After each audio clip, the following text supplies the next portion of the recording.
BJP के राज्यसभा सांसद और क्लस्टर प्रभारी राजेंद्र गहलोत ने फॉर्स इंडिया से खास बातचीत में सभी 25 सीटों पर जीत का दावा किया है और कहा है कि मारवाड़ के नेताओं में कोई मनभेद नहीं है। राजेंद्र गहलोत से खास बातचीत की पॉलिटिकल एडिटर योगेश शर्मा ने। राजस्थान में लोकसभा चुनाव की रणभेरी बज चुकी है और भारतीय जनता पार्टी चुनावी तैयारियों के लिहाज से अपने विरोधी दल कांग्रेस से कहीं आगे नज़र आ रही है। क्लस्टर बैठकें तमाम संभाग मुख्यालयों पर हो रही है और इसके साथ ही सभी 25 लोकसभा क्षेत्रों में चुनाव कार्यालय भी भारतीय जनता पार्टी ने खोल दिए हैं। हालांकि 25 उम्मीदवार अभी घोषित नहीं हुए, लेकिन संगठन की जो संरचना है उसका काम बदस्तूर जारी है। हमारे साथ हैं सांसद राजेंद्र गहलोत, भारतीय जनता पार्टी के कद्दावर नेता हैं, मारवाड़ से आते हैं। राजेंद्र जी, जिस तरह से तैयारियां तो 24/7 बीजेपी में चलती है, 365 दिन चलती है, लेकिन लोकसभा चुनावों को लेकर क्या खास तैयारियां हैं? विधानसभा चुनाव की विजय के बाद भारतीय जनता पार्टी ने लोकसभा चुनाव की तैयारियां तेज़ी से शुरू कर दी।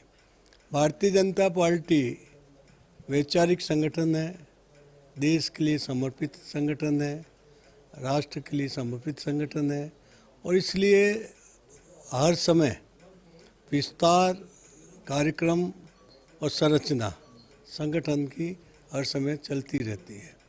चाहे हमारी बूथ इकाई हो, मंडल इकाई हो, जिला इकाई हो। जिला इकाई वहाँ की जन समस्याओं के समाधान के लिए, विकास के कार्य के लिए और आम लोगों को संपर्क और विस्तार के लिए हमेशा जनता के बीच में काम करने वाले कार्यकर्ता भारतीय जनता पार्टी के मिलेंगे। आपके वहाँ पर बैठक हो गई जोधपुर में क्लस्टर की, और तमाम चीज़ें देखा जाए तो एक जाजम पर नज़र आई बैठक में। तो क्या लगता है जो पहले कुछ मनभेद थे या मनमुटाव थे वो सब दूर हो गए? देखिए, भारतीय जनता पार्टी में ना मतभेद होते हैं, ना कोई भी छोटी मोटी बात परिवार में भी होती है तो परिवार के नाते सब बैठ के उसका समाधान कर लेते हैं और समाधान हो चुका है और सब मिलके भारतीय जनता पार्टी को विजयी बनाना है और हमारा कमल खिले हर क्षेत्र के अंदर, उसके लिए प्रयासरत है। पूर्व मुख्यमंत्री के पुत्र इस बार अपने गृह क्षेत्र से लड़ने के बजाय जालोर चले गए। अब वो चाहे कहाँ भी जाए, वो उनका वही सोच है। इस संदर्भ में हमें क्या कहने की ज़रूरत है, उनको विश्वास नहीं है। कांग्रेस का जो मनोबल है वो टूट चुका है।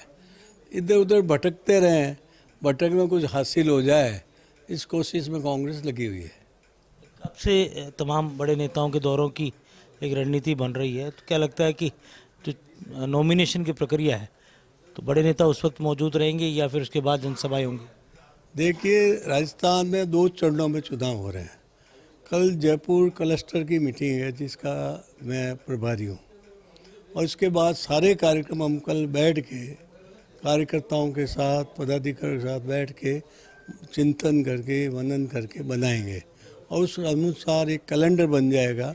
उस कैलेंडर के अनुसार प्रदेश के नेता, देश के नेता और जाति और समाज के जो प्रमुख लोगों के किस तरह के प्रवास हो, वो सारी रणनीति बनने लग गई है और जल्दी और हर जो नॉमिनेशन फार्म भरा जाएगा, नामांकन के दिन कोई न कोई बड़ा नेता, राष्ट्रीय नेता, प्रदेश का नेता उसमें रहेगा। मारवाड़ की सभी सीटों पर उम्मीदवार सामने आ चुके हैं, तो क्या लगता है कि परिणाम पहले की तरह रहेंगे? ज़्यादा कुछ चेंज भी आपने उम्मीदवारों के नहीं किए है, केवल जालोर सिरोही में एक चेंज नज़र आता है।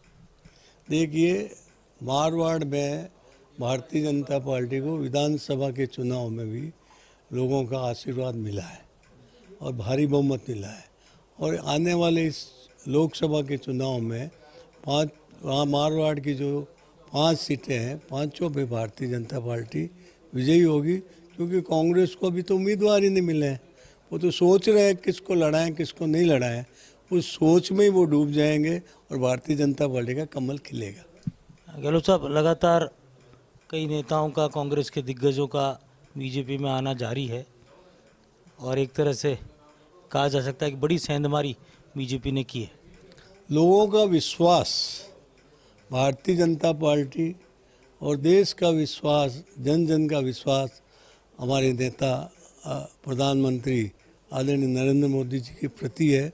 लोगों को लगता है कि 70 साल में जो देश को कुछ दे नहीं सके, उनके साथ रहने में कोई फ़ायदा नहीं है। सच को सच नहीं कह सके, न्याय जनता के साथ नहीं कर सके, तुष्टीकरण, भ्रष्टाचार और बेईमानी से जिन्होंने राज किया है, वो जब देश के लिए समर्पित कार्यकर्ता और नेता मिल जाते हैं तो एक आकर्षण होता है। इस आकर्षण के कारण भारतीय जनता पार्टी के प्रति उनका विश्वास बढ़ा है और भारतीय जनता पार्टी में जुड़े हैं। एक सवाल है, आप जिस कम्युनिटी से आते हैं, हरियाणा में नायब सैनी को मुख्यमंत्री बनाया गया है, राजस्थान में बड़ी संख्या में मूल ओबीसी का मतदाता है, कितना असर होगा? तो भारतीय जनता पार्टी ने मूल ओबीसी को के विकास के लिए, उनके लाभ के लिए काम किया है। मैं आपको कहना चाहूँगा कि कांग्रेस ने 1954 के अंदर ओबीसी आयोग बनाया। उसकी रिपोर्ट 2 बार आ चुकी थी, पर गैर कांग्रेसी सरकार जब बनी 77 में, तब वापस मंडल आयोग बना और उसके बाद में फिर इंदिरा गांधी जी आगे मंडल आयोग की रिपोर्ट बंद पड़ी रही और गैर कांग्रेसी शासन जहाँ भारतीय जनता पार्टी जिसमें साथ थी, तब वो है ना ओबीसी को आरक्षण मिला। उस आरक्षण को उन्होंने 50 साल तक रोक के रखा। वो ओबीसी के लिए सोच ही नहीं सकते थे।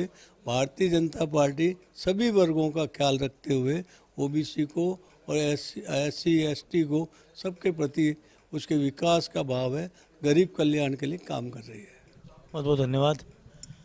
जिस तरह बीजेपी का चुनाव प्रचार की रणनीति है, वो मोटे तौर पर आक्रामक ही हमेशा रहती आई है, लेकिन इस बार बीजेपी की सरकार राजस्थान में, तो उम्मीद है कि मिशन 25 बीजेपी का कामयाब रहेगा और इसी सोच के साथ भारतीय जनता पार्टी के नेता रणनीति बनाने में जुटे हैं।